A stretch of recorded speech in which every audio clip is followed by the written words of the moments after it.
Boa noite, Sam. Me chamo Ismael. Tenho 47 anos e sou do Maranhão. Quero contar uma história antiga da minha mãe. Um fato que a mesma ouviu da sua avó, minha bisavó. Um relato antigo que ainda hoje é contado pela minha família, mas que hoje é tida meio que como uma lenda, pois apenas minha avó e minha bisavó que viram a tal pedra do lobisomem.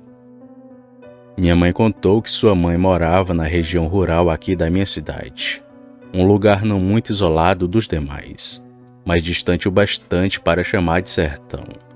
Lá viviam além dela e seus irmãos, seus pais e avós. E um dia sua avó lhe contou uma história que a mesma jamais esqueceu. Um dia andando por aquela região depois de visitar uma amiga, sua avó parou ao lado de uma grande pedra, a qual ela sempre via no caminho, mas que nunca sabera da macabra história por trás dela.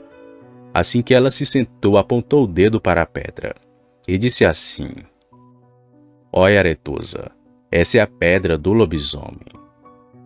Aretusa é o nome da minha avó, mãe da minha mãe, só para vocês não ficarem perdidos. Bem, ela olhou e viu muitas marcas na pedra, que pensou que tinha sido feito pelo tempo, ou por alguém ali da região.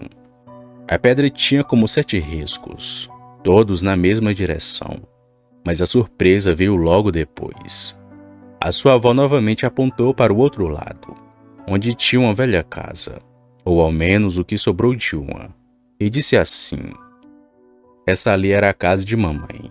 Aqui não tinha esse mato, era tudo plantação de papai, e era a pedra que cortava o caminho entre as casas." Então ela sentou e sua avó começou a contar uma história macabra, ao qual ela jamais esqueceu.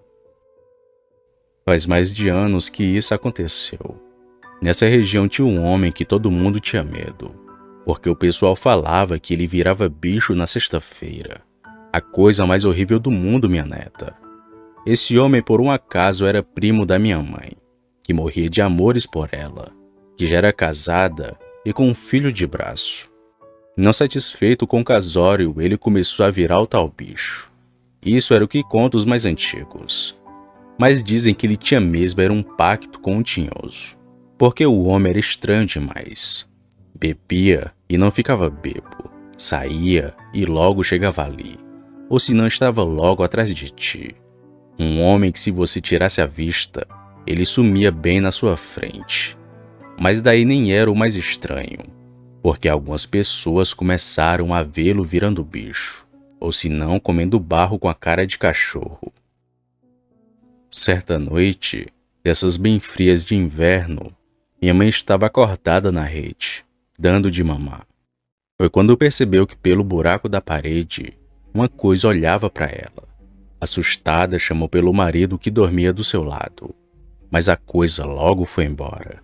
Seu marido, já cansado daquela perseguição, já que não era a primeira vez que o bicho aparecia, carregou a espingarda e botou só o cano no buraco.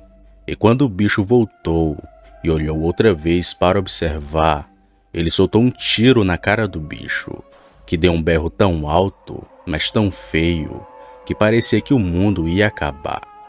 A coisa correu e ficou se batendo no terreiro, e eles ainda puderam ver o bicho passando pela pedra e arranhá-la, deixando essas marcas que você vê agora. Lembra do primo que disse que gostava da minha mãe? Nessa época ninguém sabia que eu mesmo virava bicho. Só depois dessa noite, e que ele sumiu, que as histórias vieram à tona. Ele virando bicho e ser visto pelos cantos meio cachorro e meio homem. E o bebê que minha mãe amamentava naquela noite era eu. Mas sabe, minha neta, que muita gente viu esse primo outras vezes. Cego de um olho e que nem um mendigo. Papai dizia que o tiro que deu não foi para matar, pois foi com chubim para caçar passarinho que ele carregou a sua espingarda, e não com bala normal.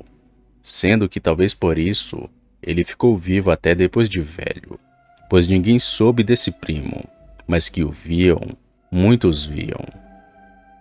A neta ficou impressionada com a história e jamais esqueceu do que viu naquele dia com a sua avó. E ela contou esse fato à minha mãe, ao qual contou para mim, mas que até hoje Ninguém sabe onde tem essa pedra do lobisomem, assim batizada pela minha bisavó. Sendo verdade ou não, essa história é bem macabra e que aconteceu na minha família. Boa noite.